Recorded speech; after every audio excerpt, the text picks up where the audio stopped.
27 नवंबर को टीपुर जलने के बाद से रामपायली मेले का आगाज हो चुका है। बालाघाट जिले से लगभग 30 किलोमीटर आगे एक ग्राम रामपायली है, जहां प्रतिवर्ष कार्तिक पूर्णिमा के दिन से भगवान श्री राम बालाजी के नाम से मेला लगाया जाता है। यह रीति 1600 ईस्वी से अनवरत चलते आ रही है, लेकिन कुछ वर्षों से यह मेला कभी कोरोना की भेंट चढ़ा तो कभी आदर्श आचार संहिता की भेंट चढ़ गया था।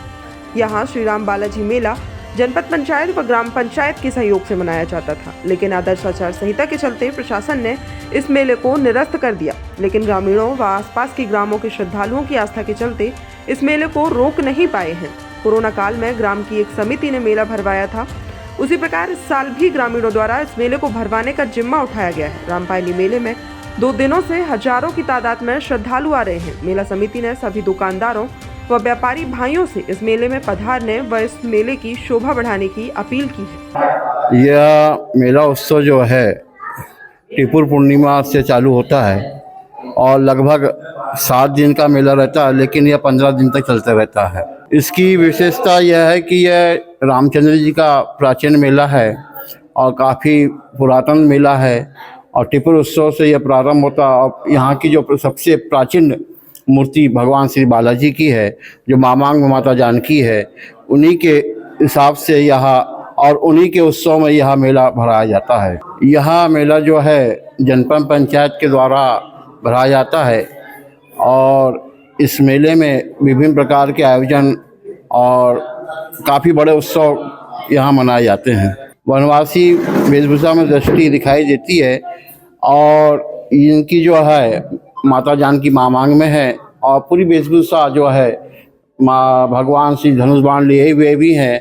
और जब हम श्रृंगार करते हैं तो यह बड़े बहुत ही प्रफुल्ल और मुद्रित मूर्ति है और ताकि यह श्रृंगार के कारण और आभा शोभा प्रदान करती है। लगभग कितने यात्री यहाँ पहुँच जाते हैं यात्रा में?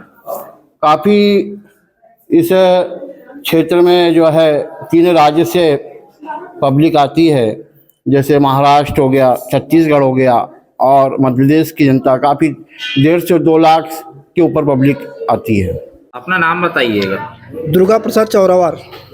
आप ये यहाँ दर्शनार्थी है, आप मेले के बारे में क्या क्या जानते हैं? मेले में यहाँ एक ऐतिहासिक मेला है, ये बहुत पुराना मेला है और यहाँ पे बहुत भीड़, भयानक संख्या में भीड़ लगी रहती है और कई प्रकार के झूले आते हैं, मीना बाजार आता है और बहुत सी दुकानें लगी रहती है। यहाँ पे बालाजी भगवान के दर्शन के लिए आते हैं, नारियल फोड़ते हैं, अपनी मन की मनोकामना मांगते हैं और उनकी मनोकामना पूरी होती है। मनोकामना किस टाइप के? लोग क्या कढ़ाई लेकर आते हैं? कढ़ाई का प्रचलन भी चला आ रहा है, क्या जानते हैं आप उनके? हाँ, यहाँ पे क्या मनोकामना पूरी करने के लिए पहले भगवान जी को मतलब प्रार्थना करते हैं कि भगवान जी हमारा अच्छा काम हो जाएगा तो हम यहाँ पे आपके द्वार पे कढ़ाई लाएंगे, प्रसादी चढ़ाएंगे, फल लाएंगे, फल चढ़ाएंगे, ऐसी करके इनकी मानवता मतलब ये होती है उनकी।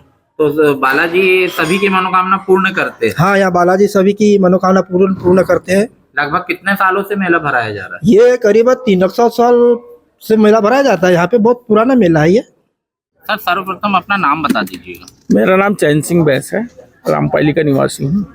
ये रामपायली में जो मेला होता है, हाँ। मेला चला आ रहा है, इसका क्या इतिहास है और रामपायली मंदिर का क्या इतिहास है?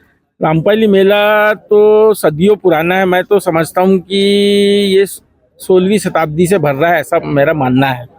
और ये मेला पौराणिक मेला है। भगवान श्री राम का यहाँ वन गमन के समय पर आगमन हुआ था और उस समय भगवान श्री राम यहाँ पर लगभग यहाँ विश्राम किए उन्होंने। इसलिए भगवान श्री राम के चरण यहाँ पड़ने के कारण इस गांव का नाम राम पदावली था और अभी रामपायली हो गया। भगवान राम ने यहीं से विराट राक्षस का वध किया और भगवान राम की उस समय की एक बालाजी भगवान के रूप में एक काले पत्थर की प्रतिमा है, जिनके तहत ये मेला उस समय से भरते आ रहा है। और क्या क्या इतिहास कहा जाता है मेले में? अभी जैसे कुछ समय से चला आ रहा है, कभी कोरोना काल में मेला में प्रभाव पड़ता था और अभी आचार संहिता, आदर्श आचार संहिता लगी हुई है। हाँ। तो इसमें अपने रामपायली मेले में क्या प्रभाव पड़ रहा है? रामपायली मेले में जैसे कोरोना काल में भी सरकार की तरफ से बैन लगा था, फिर निकल गया, तो उस समय हम सभी ग्रामीण लोगों ने इस मेले को बढ़ाने का प्रयास किए और उस समय भी फिर उस समय बैन हट गया शिवराज सिंह मुख्यमंत्री जी द्वारा। और अभी चुनाव के कारण आचार संहिता लगी हुई है, जो चुनाव हो जाने के बाद शिथिल हो जाती है। दूसरी बात ये है कि ये आस्था का केंद्र है, यहाँ अगर आचार संहिता लगती भी है और कई बार ऐसी स्थितियाँ बनी भी है, तो हमारा ये जो मेला इतना प्रसिद्ध है और मान्यता वाला है कि यहाँ पर कढ़ाई लेकर के आजू बाजू के लगभग 25 गांव के श्रद्धालु लोग अपनी मान्यता पूर्ण करने के लिए यहाँ लाखों की तादाद में, हजारों की तादाद में यहाँ पहुँचते हैं। जैसे कढ़ाई से क्या तात्पर्य समझा जाता है? कढ़ाई एक उनकी मान्यता रहती है, किसी की कोई मनौती रहती है, तो वो भगवान बालाजी मंदिर के परिसर में चंदन नदी के तट पर अपनी उसका पूड़ी और उनका जो बनाते हैं कढ़ाई में, और उसको भोग लगाते हैं भगवान को, और अपनी उनकी मान्यता पूर्ण होती है, इस प्रकार का उनका ऐसा माना जाता है। लगभग कितने लाख पब्लिक यहाँ पहुँच जाती है यात्रा में? एवरेज में तो रोज की 1 लाख तो पब्लिक का रोज आगमन होता है। और यह मेला लगभग स्टार्टिंग से कार्तिक पूर्णिमा से लेकर के उठते तक, वैसे तो ये अधिकृत रूप से 8 दिन का मेला है, पर ये 15 दिन खिंच जाता है। तो इस बीच में एवरेज में 1 लाख पब्लिक का आगमन होता है। तो ऐसा मेरा मानना है कि कुल मिला के इन 15 दिनों में 8 से 10 लाख पब्लिक यहाँ लगभग रोज आ जाती है। लगभग आ जाती है, 8 से 10 लाख पब्लिक है। जैसे पब्लिक का बढ़ना जैसे चालू होता है, क्राउड बढ़ना चालू होता है, तो इससे प्रशासन तो इस बार अपने सपोर्ट नहीं करेगा, तो अपने उसके लिए क्या व्यवस्था की है? प्रशासन को तो सपोर्ट तो करना ही पड़ेगा। कोई भीड़ है, मेले का अपना महत्व है। जहाँ पब्लिक आएंगी, मेला अगर नहीं भी भराते, दुकानें नहीं भी लगती, तो पब्लिक आती। और जहाँ भीड़ है, जहाँ मंदिर है, वहाँ पर उनकी खुद की जो निजी जिम्मेदारी बनती है कि वो व्यवस्था बनाए। हमने उनको सूचित किया है और उनको मालूम भी है कोई ये आज का मेला नहीं है, हमेशा से लगा है। मेला की दुकानें न भी लगे तो भी पब्लिक आना ही है भगवान के दर्शन के लिए और अपने कढ़ाई को लेकर के।